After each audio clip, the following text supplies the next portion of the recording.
पहले खबर उस बदलाव की जिसे लेकर नई राजनीतिक बहस होने लगी है। आज केंद्र सरकार ने प्रधानमंत्री कार्यालय यानी पीएमओ का नाम बदलकर सेवा तीर्थ कर दिया।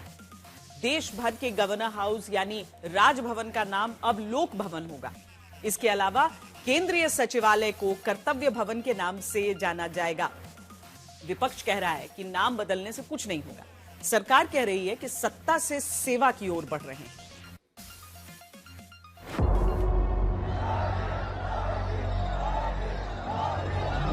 मोदी आपका सेवक बनकर आपकी सेवा में जुटा है,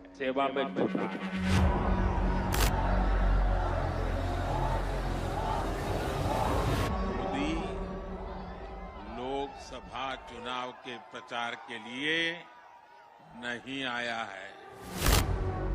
मोदी तो सेवक के तौर पर ईश्वर रूपी एमपी की जनता जनार्दन का आभार मानने आया है। भाजपा का कार्यकर्ता साल के हर दिन 24 घंटे देश की सेवा के लिए कुछ न कुछ करता ही रहता है। मैं भाइयों बहनों कुर्सी के लिए बात आया। मई के महीने में 11 साल पहले पहली बार प्रधानमंत्री बनकर तब के पीएम आवास वाले एड्रेस 7 रेस कोर्स मार्ग पर रहने वाले नरेंद्र मोदी ने लाल किले से अपने पहले भाषण में कहा था वो प्रधानमंत्री नहीं प्रधान सेवक।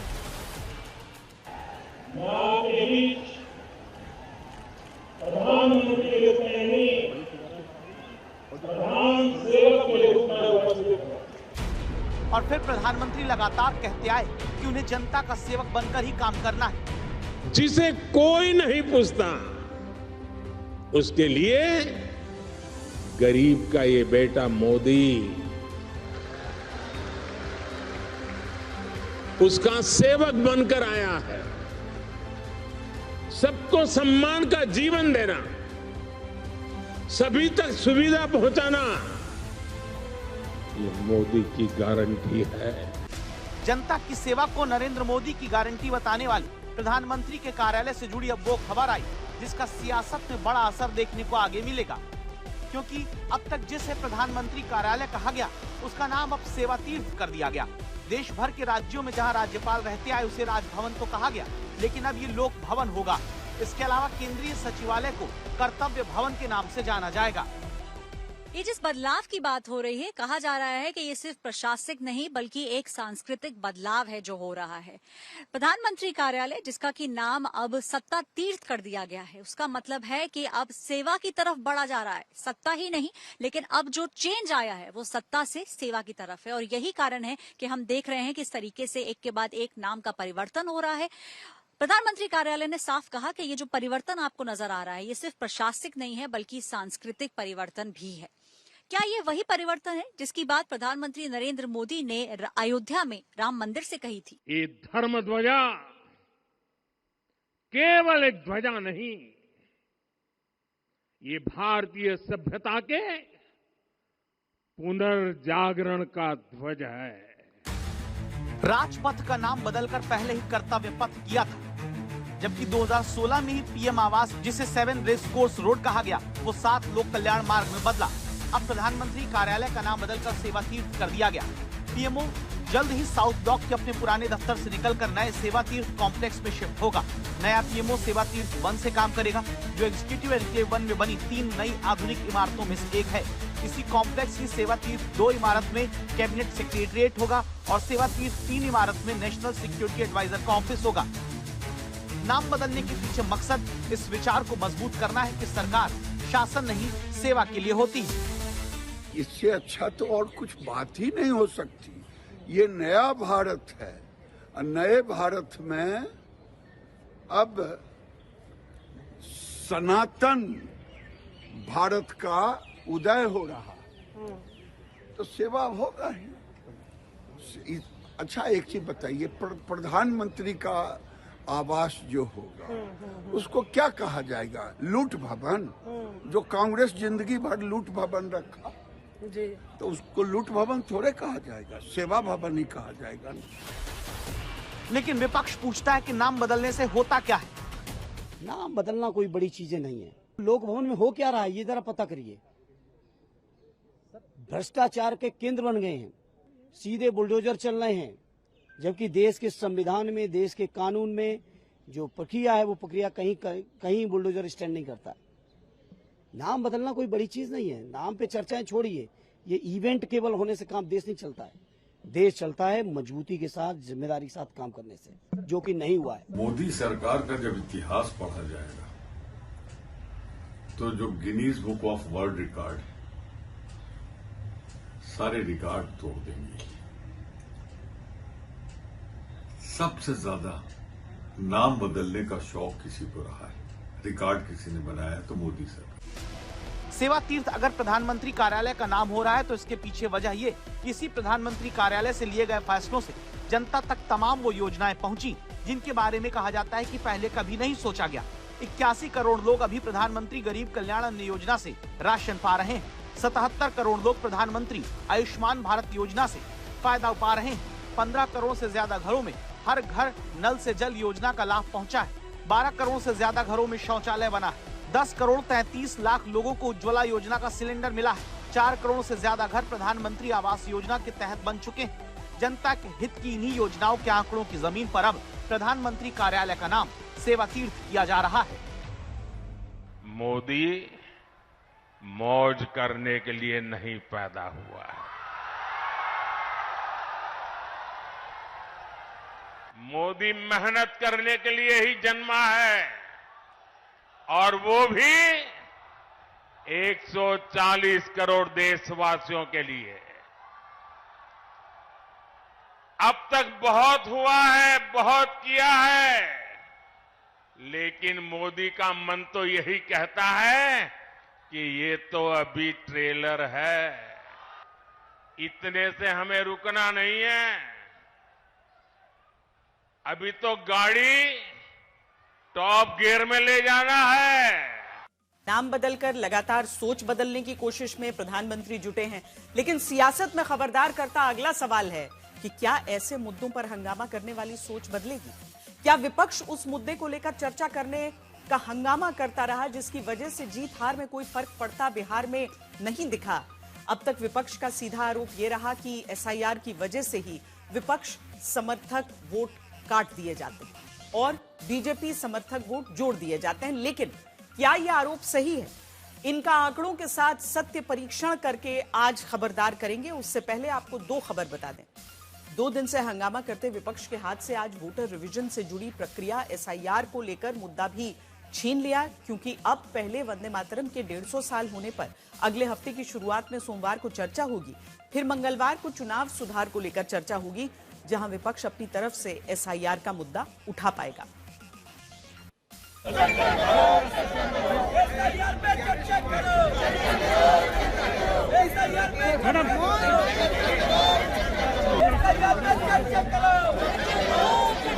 एसआईआर तमाम मुद्दे हैं, उन पे चर्चा होनी चाहिए। हम शुरू से यही कह रहे हैं।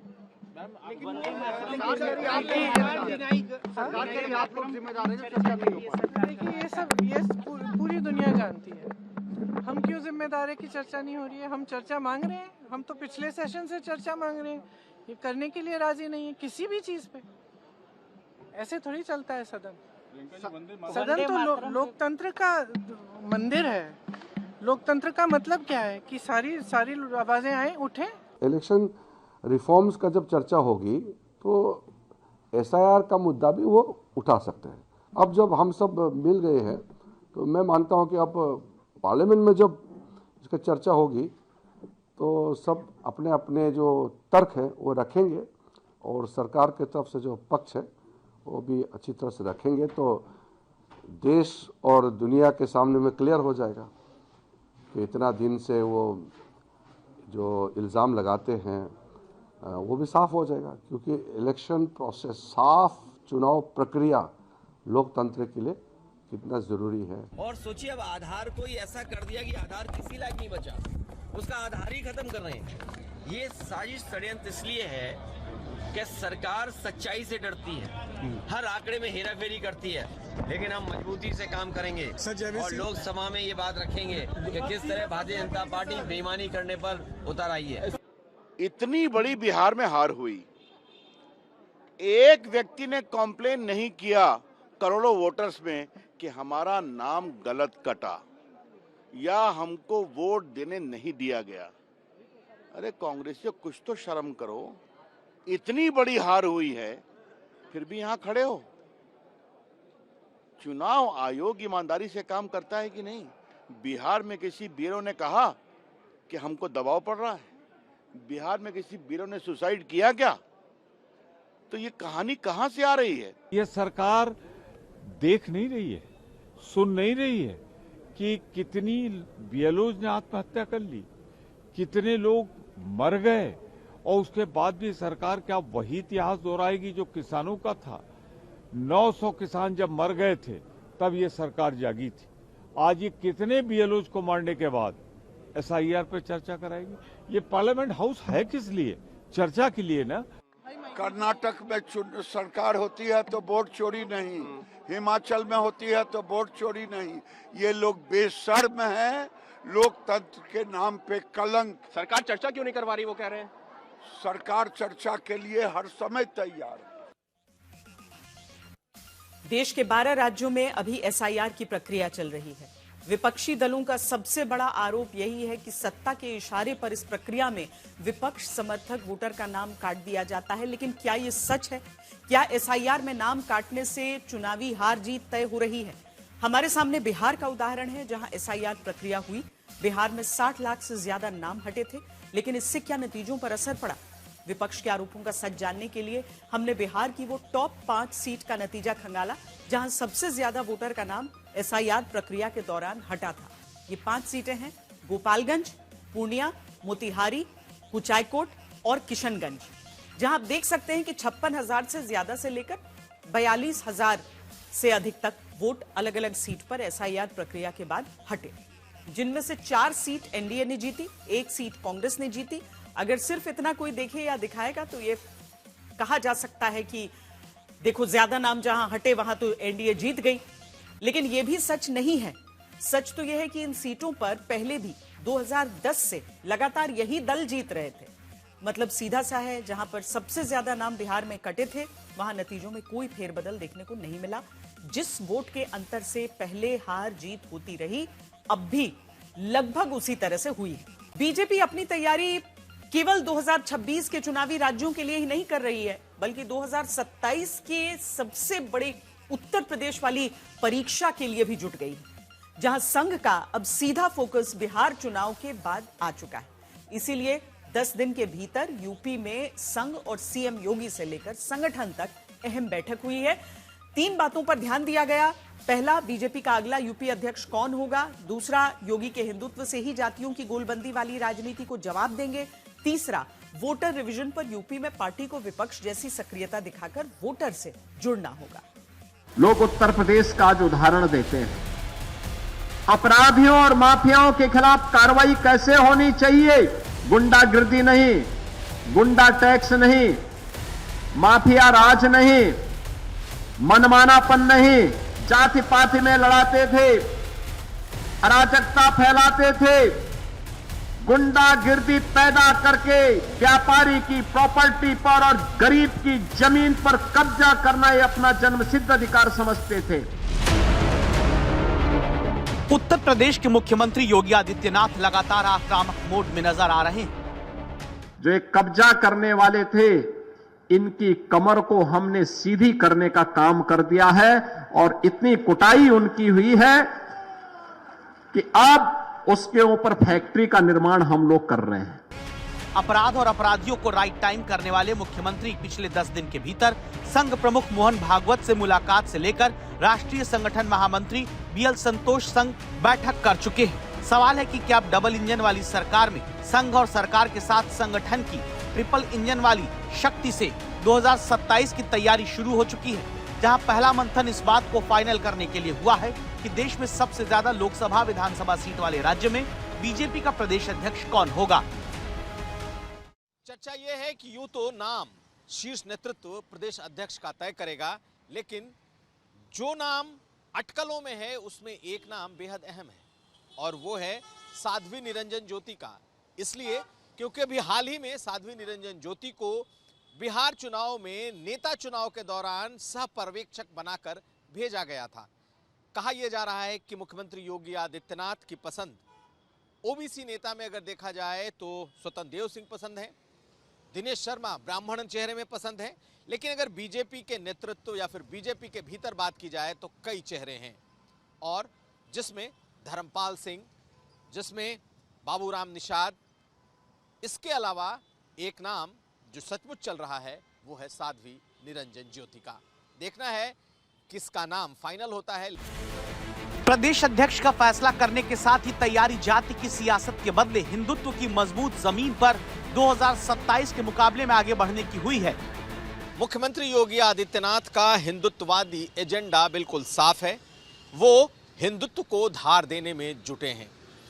ऐसे वक्त में जब बीजेपी 2027 के चुनाव की सुगबुगाहट उत्तर प्रदेश में शुरू कर चुकी है, ऐसे में मुख्यमंत्री योगी आदित्यनाथ एक के बाद एक कई फैसले ले रहे हैं और एक बड़ा फैसला पूरे उत्तर प्रदेश में डिटेंशन सेंटर बनाने का है। और ये डिटेंशन सेंटर दरअसल अवैध रोहिंग्याओं और अवैध बांग्लादेशियों के लिए है। इसके पहले बांटोगे तो कटोगे से लेकर अगर आप देखें तो संभल तक में मुख्यमंत्री योगी आदित्यनाथ ने जो हिंदुत्व को धार दी है वो सबके सामने है। वे लोभ से, लालच से, दबाव से भारत के डेमोक्रेसी को बदलने के लिए हर प्रकार के छल और छद्म का सहारा लेकर के अपना ताना भी और अपना बाना भी बदल करके भारत की आत्मा पर प्रहार करने का प्रयास कर रहे हैं। लेकिन मुख्यमंत्री योगी आदित्यनाथ और संघ की बैठक से पार्टी के नेताओं और कार्यकर्ताओं को लेकर एक चिंता की खबर निकली। चिंता इस बात की कि समाजवादी पार्टी जितना एसआईआर प्रक्रिया को लेकर उत्तर प्रदेश में सक्रिय है, बीजेपी के कार्यकर्ता नहीं दिख रहे हैं। उत्तर प्रदेश में बीजेपी को चिंता इस बात की सता रही है कि उनके विधायक, सांसद, उनके जो जनप्रतिनिधि हैं वो उतने एक्टिव नहीं हैं जितने एक्टिव समाजवादी पार्टी का काडर है, उसके नेता हैं और वो लोग अपने वोटरों के एसआईआर बनवा रहे हैं, लग भिड़ कर उसे पूरा कर रहे हैं। लेकिन बीजेपी के नेताओं की सुस्ती साफ दिखाई दे रही है और इसकी चर्चा इस संगठन और संघ की जो मीटिंग है उसमें भी हुई है। और अब ऐसा लगता है कि आने वाले जो बचे हुए कुछ दिन हैं उसमें बीजेपी के नेता अब एसआईआर के मुद्दे पर भी एक्टिव दिखाई देने वाले हैं। कुछ तो अब सोशल मीडिया पर टैग भी करने लगे हैं कि कैसे अब संवेदनशीलता के साथ बीजेपी के नेता बूथों पर दिखाई दे रहे हैं। देखना यह है कि क्या इस मीटिंग का असर होता है या नहीं। बड़ी खबर, राष्ट्रपति पुतिन के प्रेस सचिव दिमित्री पेस्कोव ने भारत के साथ रूस के रिश्तों को सबसे अहम बताया है।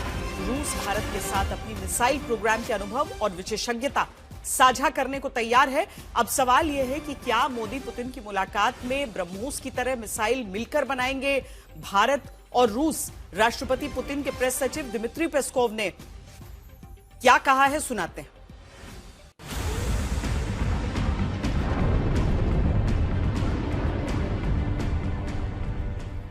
पाकिस्तान में कहीं हुई ब्रह्मोस आवाज आ जाए ना तो नींद नहीं आती।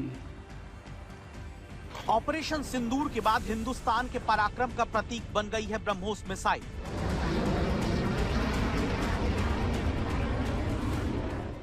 हमारी ब्रह्मोस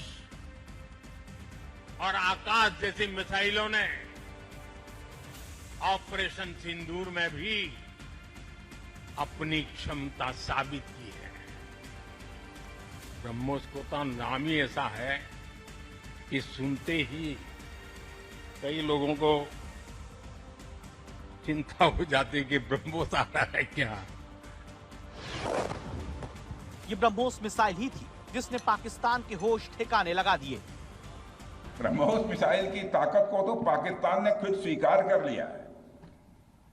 हमारे देश में एक कहावत काफी पुरानी है और वह है दिन में तारे दिखना।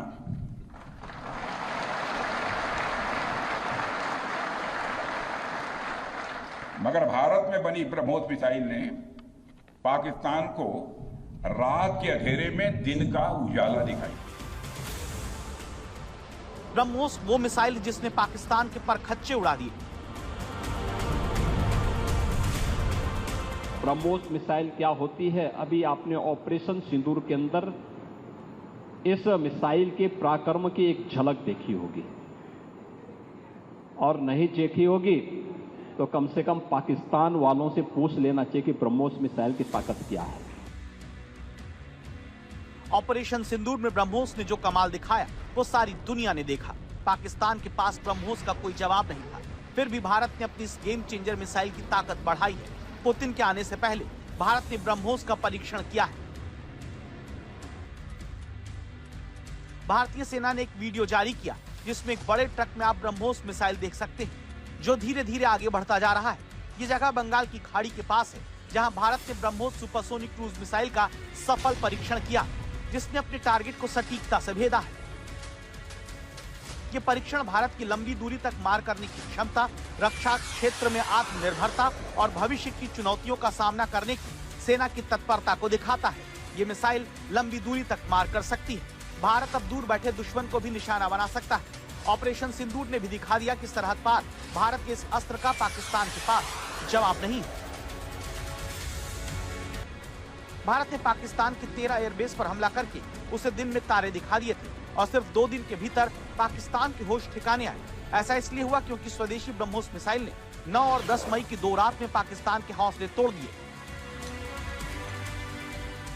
Some people very close to me have said, और मारना था। ब्रह्मोस मिसाइल को भारत और रूस ने मिलकर बनाया है जिसका इस्तेमाल भारत की तीनों सेनाएं करती हैं। ये मिसाइल अपनी जबरदस्त गति और अचूक निशाने के लिए जानी जाती है, लेकिन जिस तरह से पुतिन के दौरे से पहले इस मिसाइल का परीक्षण किया गया वो अपने आप में बड़ा सवाल खड़ा करता है। ब्रह्मोस का नाम भारत की ब्रह्मपुत्र नदी और रूस की मोस्कवा नदी के नाम पर रखा गया है। ये मिसाइल अपनी गति, सटीकता और मारक क्षमता के लिए जानी गई। ये जमीन, समुद्र और हवा से लॉन्च की जा सकती है। इसकी रेंज लगभग 290 किलोमीटर से 500 किलोमीटर तक हो सकती है, जो इसके वेरिएंट पर निर्भर करता है। ब्रह्मोस के ताजा परीक्षण की वजह का जवाब इसे लॉन्च की जाने वाली जगह से समझा जा सकता है। भारत ने बांग्लादेश से बढ़ते खतरे के बीच अपनी पूर्वी सीमा पर 3 नए सैन्य अड्डे बनाए हैं। यही नहीं, इन फॉरवर्ड बेस पर राफेल ब्रह्मोस के साथ अत्याधुनिक एयर डिफेंस सिस्टम तैनात किए जा रहे हैं। शेख हसीना के तख्ता पलट के बाद से बांग्लादेश पाकिस्तान के सुर में सुर लगा रहा है। चीन को भी उसकी तरफ से तरजीह दी जा रही है। ऐसी कई खबरें हैं कि बांग्लादेश चीन से लड़ाकू विमान और ड्रोन भी खरीद रहा है। भारत की सबसे बड़ी चिंता सिलीगुड़ी कॉरिडोर को लेकर है, जिसकी सुरक्षा मजबूत करने के लिए 3 नए सैन्य अड्डे बनाए गए। इन सैन्य ठिकानों से बांग्लादेश के अंदर तक निगरानी संभव है और किसी भी खतरे की स्थिति में भारत की सेनाएं मिनटों में जवाबी कार्रवाई के लिए तैयार हो सकती हैं। तो क्या बांग्लादेश में चीन और पाकिस्तान के खतरनाक गठजोड़ को देखते हुए दुश्मन को खबरदार करने के लिए ब्रह्मोस का परीक्षण किया गया? उसकी तरफ से कोई भी गलत कदम उठाया गया तो भारत की ब्रह्मोस उसका भी हल पाकिस्तान की तरह करेगी। रूस के राष्ट्रपति पुतिन ने दिल्ली आने से पहले भारत को बड़ा तोहफा दिया है। रूस की संसद के निचले सदन स्टेट डूमा ने भारत के साथ एक अहम समझौता reciprocal exchange of logistics agreement को मंजूरी दी है।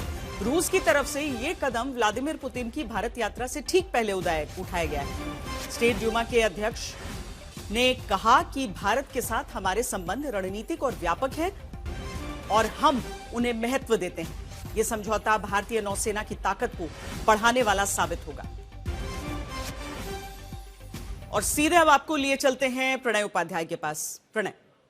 बिल्कुल श्वेता, बहुत महत्वपूर्ण है ये समझौता, और इस समझौते के बाद भारतीय नौसेना की जो पहुंच है वो रूस के जो सैन्य ठिकाने हैं वहां तक हो जाएगी, क्योंकि इस reciprocal exchange of logistic agreement यानी इसके तहत जो रूसी वॉरशिप्स हैं या रूसी विमान हैं वो भारत के जो सैनिक बेसेस हैं वहां पर आ सकेंगे, और साथ ही जो भारतीय विमान हैं या भारतीय जो नौसैनिक पोत हैं वो रूस के जो ठिकाने हैं वहां पर अपना रिपेयर, ओवरऑल रिप्लेनिशमेंट, ये सारी चीजें हासिल कर पाएंगे। तो इससे भारतीय नौसेना की पहुंच का दायरा बहुत बड़ा हो जाएगा। लेकिन मेरे साथ एक बहुत खास खास मेहमान है श्वेता, और मुझे लगता है कि हमें उनसे जानना चाहिए, क्योंकि अभय सिंह जी आप अच्छी तरीके से जानती हैं, रूस के अंदर एमएलए हैं, रूस की संसदीय और रूस की जो व्यवस्था है, विधायी व्यवस्था, उसको अच्छी तरीके से जानते हैं।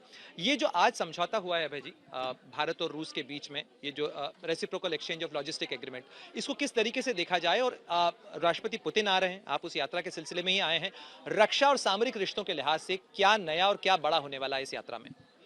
देखिए, अभी का जो भारत है वो टोटली दूसरा हिंदुस्तान, दूसरा भारत है। और आज के एग्रीमेंट के चलते जब भारत की रक्षा, जो यहाँ की नौसेना हुई, यहाँ का एयरफोर्स हुआ, उसकी पहुँच जब साइबेरिया, पूरे रशिया के अलग अलग पोर्ट या अलग अलग एयरपोर्ट्स पे उनका जब उसको यूज़ करने का परमिशन मिला, तो ये तो भारत का भी कद बढ़ेगा। साथ में हिंद महासागर में अगर रशिया की सेना, उसका भी कद बढ़ेगा।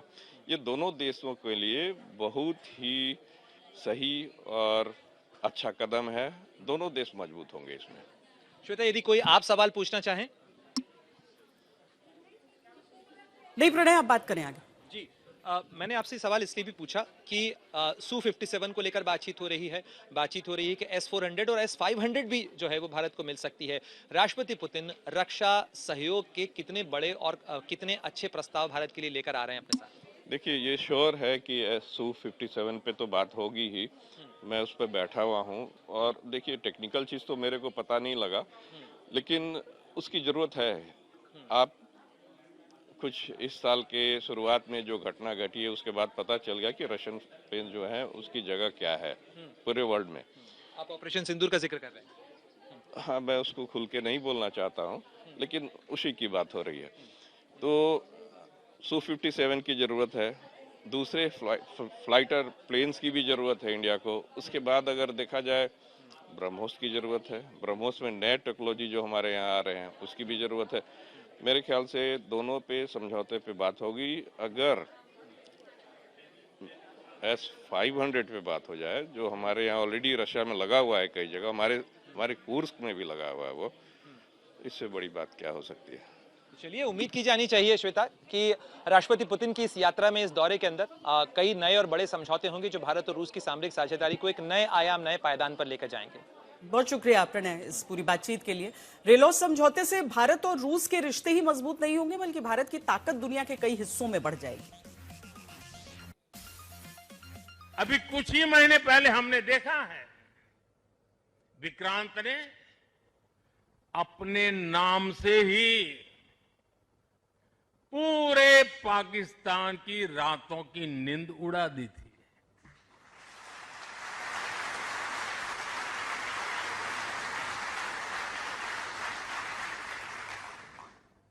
जिसका नाम ही दुश्मन के साहस का अंत कर दे, वो है INS विक्रांत।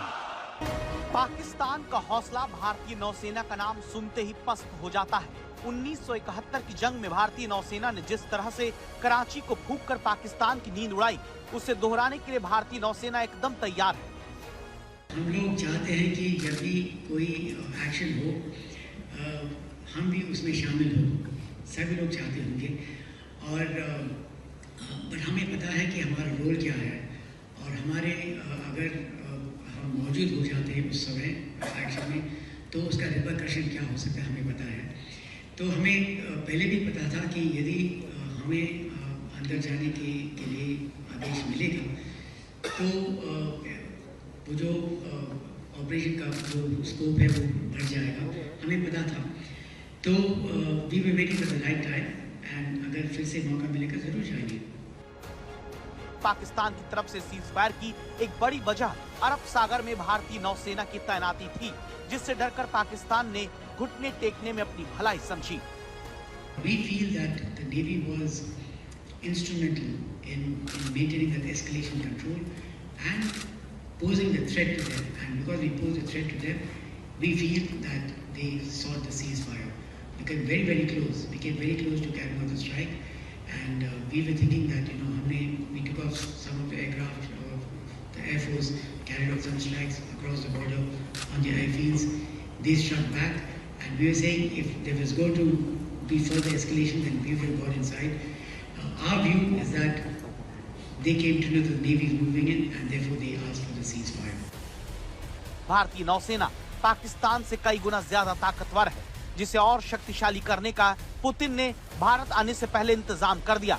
पुतिन के भारत दौरे से पहले रूस की संसद स्टेट ड्यूमा जिस समझौते पर वोट कर रही है वो गेम चेंजर है। भारत दौरे से पहले पुतिन का बहुत बड़ा धमाका। पुतिन ने लिखा भारत रूस दोस्ती का नया अध्याय, भारत के साथ रिलो समझौता होगा गेम चेंजर। रिलो समझौते पर दोनों देशों ने इसी साल 18 फरवरी को मॉस्को में साइन किया। रूस की संसद स्टेट ड्यूमा ने इसे वैध घोषित करने की प्रक्रिया शुरू कर दी ताकि समझौता कानूनी रूप से पूरी तरह लागू हो जाए। इस समझौते से चीन, पाकिस्तान जैसे दुश्मनों की नींद उड़ जाएगी। कल थोड़ा जल्दी सोया, जो कभी सोता नहीं। शायद जल्दी सोने का कारण भी ये होगा कि आपको जब कल दिन भर देखा तो भीतर जो संतोष का भाव था वो नींद मेरी नहीं। ब्रह्मोस ने पाकिस्तान का क्या हाल किया सबको पता है। पाकिस्तान की हार सारी दुनिया ने देखी। अब आसिम मुनीर को घर में भी घुटने टेकने पड़े। इमरान खान से थोड़ी देर पहले उनकी बहन उज़मा ने 28 दिन बाद मुलाकात की। इमरान खान से मिलने से आसिम मुनीर के इशारे पर जेल प्रशासन आनाकानी कर रहा था, जिसके बाद इमरान समर्थक भड़क गए और आसिम मुनीर को झुकना पड़ा। इमरान ने बहन से मुलाकात में मुनीर को लेकर ऐसी बात कही है जिससे पाकिस्तान की आसिम मुनीर यानी फील्ड मार्शल की मुसीबत बढ़ सकती है। पाकिस्तान में इमरान की बहनों से हारे मुनीर। जंग के मैदान के बाद घर में भी मुनीर को शिकस्त मिली। ऑपरेशन सिंदूर के बाद पाकिस्तान को चला रहे आसिम मुनीर की अब घर में भी हार हुई है। मुनीर के इशारे पर इमरान खान से उनके परिवार और वकीलों की मुलाकात बंद कर दी गई। 27 दिन तक मुनीर के इशारे पर अदालत से लेकर सरकार इमरान की बहनों को भटकाती रही, लेकिन आखिरकार कैदी नंबर 804 की जीत हुई। मुनीर को झुकना पड़ा। 27 दिन बाद इमरान की बहन ने उन्हें देखा। बाहर आकर मीडिया को बताया कि इमरान खान की सेहत ठीक है, लेकिन वो बेहद नाराज है। उनका मानसिक शोषण किया जा रहा है। जेल में भी उन पर पाबंदी है। वो किसी से बात नहीं कर सकते और उनकी इस हालत के लिए आसिम मुनीर दोषी है। इमरान खान से मुलाकात करने के बाद अब उनके परिवार के हौसले बुलंद हैं और शहबाज शरीफ की सरकार बैकफुट पर दिख रही है। इमरान खान की ये वही बहनें हैं जिन्हें कुछ दिन पहले इमरान से मुलाकात की मांग करने पर पुलिस ने मारा था, जेल के बाहर खदेड़ा था। ये सब देखकर पाकिस्तान से इमरान समर्थक रावलपिंडी पहुंचे और ऐसा माहौल बना कि आसिम मुनीर को घुटने टेकने पड़े। आसिम मुनीर की मुश्किलें अब बढ़ सकती हैं क्योंकि इमरान खान के समर्थकों ने जिस तरह आगे आकर सरकार और सेना को दबाव में लिया, उसके बाद उनकी कोशिश इमरान की रिहाई है। इमरान खान जेल में और तब उनके समर्थक सरकार को झुकाने में कामयाब रहे। सोचिए अगर वो बाहर आ गए तो फिर शहबाज और मुनीर का क्या हाल होगा, ये समझना मुश्किल नहीं है। इमरान खान के इन समर्थकों को रोकने के लिए आसिम मुनीर ने इस्लामाबाद से रावलपिंडी तक सख्त इंतजाम किए थे, लेकिन इमरान समर्थक जीत गए। इमरान खान के समर्थकों के इन्हीं तेवरों ने आसिम मुनीर को झुका दिया। उन्हें डर था कि कहीं इमरान समर्थक पाकिस्तान को एक बार फिर न जला दे, इसलिए इमरान की बहन को 28 दिन बाद मुलाकात की इजाजत दी गई। 9 मई 2023 को इमरान के समर्थकों ने पाकिस्तान भर में हंगामा किया था। उनके डर से जनरल मारे फिर रहे थे। चौराहों पर सेना के अफसरों की पतलूनों के साथ प्रदर्शन हो रहे थे। ऐसी नौबत दोबारा ना आए, शायद इसीलिए मुनीर ने हार मानने में भलाई समझी। इमरान खान की बहनों ने सीधे आसिम मुनीर के खिलाफ मोर्चा खोला हुआ था। जब भी अलीमा खान अपने भाई से जेल में मिलने जाती तो इमरान उन्हें वो सब बताते कि कैसे उनके साथ जुल्म ज्यादती हुई है, और उन्होंने अपनी बहन को साफ बोल दिया था कि अगर जेल के अंदर उन्हें कुछ हुआ तो जिम्मेदार आसिम मुनीर होंगे।